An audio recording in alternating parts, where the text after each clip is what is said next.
Ok, bonjour. Dans cet épisode, on va parler du point de vue thématique. Je l'ai évoqué vite fait dans l'épisode précédent, c'est le moment d'en parler. Le point de vue thématique, il est quasiment à l'opposé du point de vue narratif dans le processus créatif, dans l'endroit d'où on se place pour écrire. Parce que lui, il apparaît pas directement dans la narration, il apparaît indirectement par des symboles, par des indices qu'on va glisser. Même sans apparaître directement dans la narration, il en est le socle. Le point de vue thématique, c'est ce qui va donner de la solidité à nos scènes et à notre histoire. Pour rappel, une histoire, c'est plusieurs couches. Tout en haut, en surface, on va trouver la narration. Juste en dessous, on va trouver l'intrigue, qui est un petit peu le squelette. Et sous le texte, entre les lignes du texte, on va trouver l'axe thématique. Donc on a comme cette couche invisible de la thématique qui vient donner du sens à l'intrigue. Et l'intrigue guide la narration, puisque l'intrigue détermine quelle situation on traverse. Et la narration choisit comment on les raconte. L'axe thématique, c'est un axe qui permet de rendre universelle une histoire singulière. Une histoire, un livre, c'est toujours quelque chose de spécifique qui arrive à quelqu'un de singulier, et ça peut vite devenir anecdotique. Si c'est juste, je te raconte comment Jean-Michel est tombé amoureux de Marie-Sophie et comment ils ont vécu une belle histoire, je peux m'en moquer parce que je suis pas concerné par ces personnages-là, je les connais pas, j'ai pas vraiment d'empathie avec eux, j'ai pas de raison d'être content pour eux, ça peut tomber à plat. Ce qui va faire que ça tombe pas à plat, il y a tout le travail évidemment d'attachement qu'on va créer dans le premier acte entre le lecteur et les personnages, mais il y a aussi surtout ce qui va faire que l'histoire dure, ce qui fait qu'elle impacte durablement un lecteur, c'est qu'elle nous parle de quelque chose qui nous concerne directement. Elle nous parle d'un aspect de notre existence dans lequel on se reconnaît. Et ça, c'est l'axe thématique. Donc, on a l'histoire qui nous raconte quelque chose, mais en nous racontant quelque chose, elle nous parle d'autre chose. Donc, elle nous raconte l'histoire de personnages Jean-Pierre et Marie-Sophie, ou Jean-Michel et Marie-Sophie, qu'on ne connaît pas, mais à travers leur histoire, finalement, elle fait écho à des choses que nous, on vit directement dans notre propre existence, et ça, c'est la thématique qu'il apporte. Donc l'axe dramatique ou l'intrigue, c'est ce que raconte le livre. La narration, c'est comment le livre raconte ça. On en a parlé dans l'épisode précédent sur le point de vue, de voir comment on va choisir, par quel filtre on va choisir de traiter une situation. Et la thématique, c'est ce dont le livre parle. C'est pas le sujet. Le sujet, c'est une forme de contexte pour l'histoire. Le thème, c'est le grand concept existentiel qu'explore le livre à travers son sujet. Je peux avoir une histoire d'amour dans le Grand Ouest américain au 19e siècle, ça ce sera le sujet, qui parle de liberté et de loyauté, ce sera le thème. Très souvent, on n'a pas de corrélation directe entre le sujet et le thème. Si je fais une histoire d'amour, c'est très peu probable que le thème ce soit l'amour. Je ne sais pas l'expliquer, mais en tout cas, c'est assez rarement le cas qu'on a une correspondance directe entre le sujet et le thème. Un thème, il faut bien voir que c'est pas seulement un concept, c'est pas seulement la liberté, c'est souvent un concept qui est mis en tension. Ce qui nous intéresse dans une histoire sur l'axe dramatique, c'est la tension entre l'objectif d'un personnage et les obstacles qu'il va rencontrer. Ce qui nous accroche sur l'axe thématique, c'est la tension entre deux polarités à l'intérieur de l'être humain. Par exemple, dans l'histoire que j'évoquais tout à l'heure, on va pas juste parler de liberté, on va parler de la difficulté à concilier liberté et loyauté. Comment est-ce qu'on peut, je sais pas moi, vouloir être loyal à sa famille, à son clan, peut-être à ses amis, je ne sais quoi, et en même temps chercher à être libre. Et comment est-ce qu'on réussit finalement? Quel est le compromis qu'on trouve? Ou qu'est-ce qu'on abandonne au profit de quoi? Et cette question-là, qui est une question universelle, qui n'est pas une question qui a une réponse absolue, il n'y a que des réponses subjectives à cette question-là, c'est une vraie question thématique parce que justement, elle parle à tout le monde et que tous, chacun, dans l'expérience humaine, à un moment de notre vie, on est sous une forme ou une autre confronté à cette question-là. Ça, c'est vraiment ce qui détermine la thématique. Autant un sujet, on peut ne jamais l'aborder dans sa propre vie. Moi, je serais jamais en train de tomber amoureux au 19e siècle dans le Grand Ouest américain. Autant la question de la loyauté, de la liberté et de la tension entre ces deux aspects-là de moi, c'est quelque chose dans quoi je peux me reconnaître et qui peut me questionner. Donc quand on parle de thématique, on parle en fait des tiraillements qui font l'expérience humaine. C'est ce qui permet à des gens qui liraient jamais de western, par exemple, de se passionner pour mon histoire de cow-boy là. Et ça, on le voit souvent. On a des gens qui vont te dire ouais, moi, je lis jamais de science-fiction. Et on va leur faire lire, je sais pas moi, Fahrenheit 451, ou on va leur faire regarder Gattaca. Et ils vont accrocher énormément. Ils vont dire, ah ouais, je regarde pas de science-fiction, ou je lis pas de science-fiction, mais ça, ah ouais, ça m'a plu, ça, j'ai adoré ce bouquin.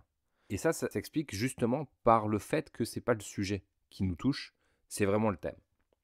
L'histoire, elle va mettre en scène une incarnation de la tension thématique sans jamais l'expliciter. C'est-à-dire que notre histoire d'amour dans le 19e siècle, elle va pas dire, en fait, les gars, moi je suis une histoire de liberté et de loyauté. Elle va incarner la liberté et la loyauté. On va peut-être avoir nos deux personnages qui ont dû partir d'Europe et laisser leur famille derrière eux pour pouvoir trouver la liberté dans le Grand Ouest américain. Et puis, il y a peut-être une histoire de loyauté à leurs valeurs qui va venir parce qu'à un moment donné, dans le Grand Ouest américain, ben, justement, c'est sauvage, donc il va falloir peut-être qu'ils tuent des gens alors qu'ils pensaient être hyper humanistes et jamais en arriver à tuer personne. On va avoir comme ça une question de tension entre l'aspiration à la liberté et le coût de la liberté par rapport à la loyauté aux valeurs individuelles, par exemple, quelque chose comme ça. Et en fait, chacun des événements de notre histoire va venir incarner un aspect, une facette de la tension thématique qu'on a envie de mettre en scène, sans jamais la souligner à grand renfort d'explications de oui, tu comprends, quand tu as tué Joe, c'était le coup de la liberté pour toi, et même si tu as dû t'asseoir sur tes valeurs, c'est comme ça que tu deviens un homme libre, tu vois. On va pas le faire comme ça parce que ça, c'est pas très élégant. Et puis ça casse, ça empêche au lecteur de faire son propre cheminement à l'intérieur du cheminement thématique de l'histoire. Cette partie sur l'axe thématique, elle a vraiment besoin d'être donnée au lecteur et le lecteur fait son cheminement. Même si l'histoire, elle va suivre sa propre logique, le lecteur doit pouvoir se l'approprier. On n'a pas besoin de lui expliciter les choses. Tout se passe donc dans le sous-texte. Pour avoir un axe thématique intéressant, il ne suffit pas d'identifier le thème ou la tension thématique. Il ne suffit pas de dire, tiens, j'écris un livre qui est une histoire d'amour dans le Grand Ouest américain au XIXe siècle, qui est en fait un livre sur la tension entre la liberté et la loyauté dans l'être humain. Il faut qu'on ait quelque chose à dire de cette tension. Et c'est là qu'intervient le point de vue thématique. Le point de vue thématique, comme son nom l'indique, c'est un regard porté sur la problématique qu'on a soulevée. Et ça va être une affirmation qu'on va poser sur la tension thématique. Donc on va dire mon histoire, elle questionne comment résoudre la tension entre loyauté et liberté, jusqu'où est-ce qu'on peut être libre si on est loyal à son passé. Par exemple, ça peut être ça ma thématique, ma question thématique. Donc on va toujours avoir un questionnement assez précis. Et derrière, on va poser une réponse affirmative. Par exemple, être libre, c'est s'affranchir de la loyauté. Ou il n'y a pas de vraie liberté sans loyauté. Ou toutes les autres déclinaisons possibles de cette tension. C'est-à-dire qu'on va pouvoir choisir une réponse à la question qu'on a identifiée. Donc on a un thème, la liberté, qu'on va mettre en tension avec un autre thème, la loyauté. On va questionner, on va essayer de formuler une question, de formaliser ça sous forme d'une question. Jusqu'où est-ce qu'on peut être libre si on est loyal? Est-ce qu'on peut rester loyal tout en restant libre? Et on va essayer peut-être de préciser, est-ce qu'on peut rester loyal à sa famille? Est-ce qu'on peut rester loyal à soi-même? Ça, on n'est pas obligé de le décliner pour pouvoir être libre, tout en cherchant la liberté. Et à la fin, on va dire, pas oui ou non, mais on va essayer d'élaborer une sorte de ligne directrice morale, au sens où ça peut devenir une sorte de guide de vie. On va dire, bah ouais, pour pouvoir être libre, tu dois t'affranchir de ta loyauté, tu dois apprendre à dépasser l'image que tu avais de toi-même, ça peut être un truc comme ça. Et c'est ce que va raconter l'histoire. Et c'est vraiment là, on va pouvoir après tirer un fil. Ça, j'en parlerai dans un autre épisode de comment est-ce qu'on construit un axe thématique, éventuellement, je pourrais le faire. On va tirer un fil qui va permettre de construire cette affirmation. Cette affirmation, elle est forcément discutable, puisqu'on est sur l'axe thématique, donc on est sur des réalités très subjectives. Et surtout, cette affirmation thématique, ce point de vue thématique, c'est pas forcément le vôtre, c'est celui de l'histoire. Ce qui est intéressant pour nous avec la fiction, c'est que la fiction, elle nous permet d'explorer des mondes imaginaires, elle nous permet de visiter des situations qu'on ne rencontrerait pas dans notre vie. Et en faisant ça, elle nous permet aussi d'explorer justement des points de vue qui ne sont pas forcément les nôtres, des points de vue qu'on ne va pas forcément comprendre. Je peux très bien essayer d'écrire un livre sur les djihadistes et le faire en travaillant sur le point de vue qui me semble pouvoir amener quelqu'un à devenir djihadiste. Et en faisant ça, je vais forcément élargir ma conception du réel, je vais forcément explorer des points de vue qui ne sont pas les miens. Alors ce ne sera pas forcément confortable à faire, ça va me demander pas mal d'efforts, pas mal de recherches, et en même temps c'est quelque chose de très intéressant. Donc c'est important par contre, sans aller jusque forcément à des choses aussi loin de soi, c'est important de bien distinguer entre mes points de vue d'être humain, d'individu, et les points de vue que je développe dans mon histoire, que j'explore, plutôt que développer d'ailleurs, que j'explore dans mon histoire. La fiction me permet ça. La fiction me permet d'aller interroger le monde beaucoup plus largement que ma réalité ne le fait. Parce que dans ma réalité, j'ai besoin, moi, d'être en accord avec moi et d'être aligné avec mes valeurs, avec mes représentations, d'avoir des points de vue qui portent mon identité, des choses comme ça. Mais dans la fiction, je peux me permettre de sortir de ça, je peux me permettre de passer par le biais d'autres personnages pour pouvoir voir d'autres manières de percevoir le monde.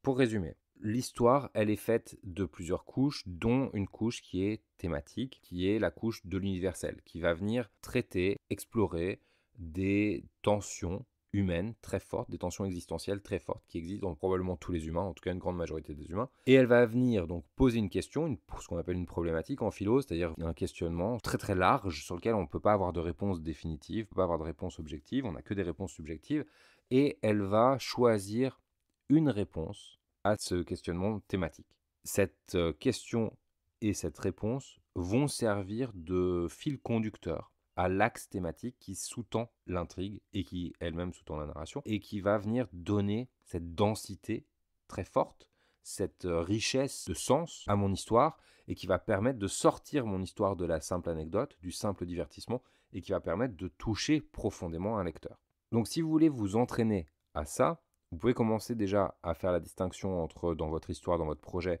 entre le sujet et le thème. Donc le sujet, c'est ce que je raconte, un contexte dans lequel se passe ce que je raconte. Et le thème, c'est ce dont je parle, le grand axe existentiel. Je vais regarder, une fois que j'ai identifié mon thème, je vais essayer de trouver la tension dont je suis en train de parler. C'est souvent dans le paradoxe du personnage que ça va se trouver, entre quoi et quoi il est tiraillé.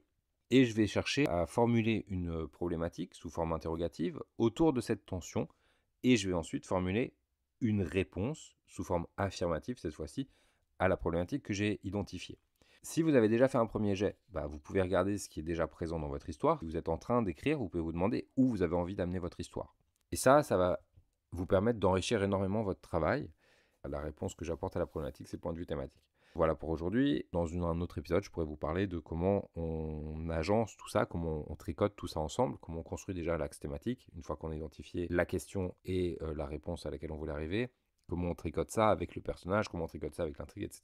Mais pour l'instant, déjà, c'est important de se sensibiliser, si c'est des notions qui sont nouvelles, de vous sensibiliser à ces notions, de vous entraîner, parce que c'est souvent des notions qui sont difficiles à mettre en œuvre. On peut les comprendre intellectuellement, mais les mettre en œuvre et les percevoir sur nos histoires, c'est souvent difficile parce que c'est souvent des choses qui sont de l'ordre de l'inconscient, puisque c'est du sous-texte. Et ça demande pas mal d'entraînement et pas mal de tâtonnement avant de pouvoir toucher du doigt vraiment quelque chose qui nous semble juste et pertinent par rapport à notre histoire sur la question de l'axe thématique. Sur ce, je vous dis merci beaucoup d'avoir écouté et à très vite pour le prochain épisode. Ciao!